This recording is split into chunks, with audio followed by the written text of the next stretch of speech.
குடியரசுத் தலைவர் பிரணாப் முகர்ஜியின் பதவிக்காலம் ஜூலை 24ஆம் தேதியுடன் முடிவடைகிறது. புதிய குடியரசுத் தலைவரை தேர்வு செய்வதற்கான தேர்தல் ஜூலை 17ஆம் தேதி நடைபெற உள்ளது. பாஜக தலைமையிலான தேசிய ஜனநாயக கூட்டணியின் சார்பில் வேட்பாளராக நிறுத்தப்பட போவது யார், அவரை மற்ற கட்சிகள் ஏற்குமா என்ற கேள்விகள் எழுந்துள்ளன.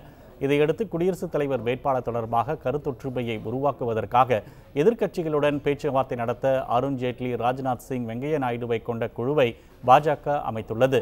இதில் இடம்பெற்றுள்ள ராஜ்நாத் சிங், வெங்கையா நாயுடு இருவரும் ஏற்கனவே தேசியவாத காங்கிரஸ் மற்றும் பகுஜன் சமாஜ் கட்சி தலைவர்களை கடந்த வாரத்தில் சந்தித்து பேசியுள்ளனர்.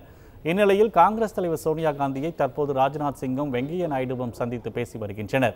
இந்த சந்திப்பின் போது பாஜக குடியரசுத் தலைவர் வேட்பாளராக முன்னிறுத்த விரும்பும் நபரை சோனியாவிடம் அமைச்சர்கள் இருவரும் எடுத்துரைத்துள்ளதாக கூறப்படுகிறது. மேலும் அந்த நபரை காங்கிரஸ் கட்சி ஆதரிக்க வேண்டும் என்றும் அமைச்சர்கள் சோனியாவிடம் கேட்டுக்கொண்டதாகவும் சொல்லப்படுகிறது. அதே சமயம் குடியரசுத் தலைவர் வேட்பாளர் விவகாரத்தில் காங்கிரஸ் நிலைப்பாட்டை சோனியாவும் அமைச்சர் இருவரிடத்திலும் எடுத்துரைத்ததாக சொல்லப்படுகிறது.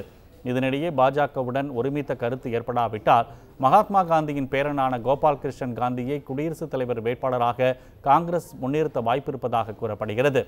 அதே சமயம் தேசிய ஜனநாயக கூட்டணி முகாமில் குடியரசுத் தலைவர் தேர்தலுக்கான வேட்பாளர் யார் என்பது இன்னும் முடிவு செய்யப்படவில்லை. ஜார்க்கண்ட் ஆளுநர் திரௌபதி முர்மு, மத்திய அமைச்சர் சுஷ்மா ஸ்வராஜ் உள்பட பலரின் பெயர்கள் பரிசீலிக்கப்பட்டு வருவதாக கூறப்படுகிறது. டெல்லி மெட்ரோ ரயில் நிறுவன முன்னாள் இயக்குநர் ஸ்ரீதரன் பெயரும் கூட பரிசீலிக்கப்பட்டு வருவதாக கூறப்படுகிறது.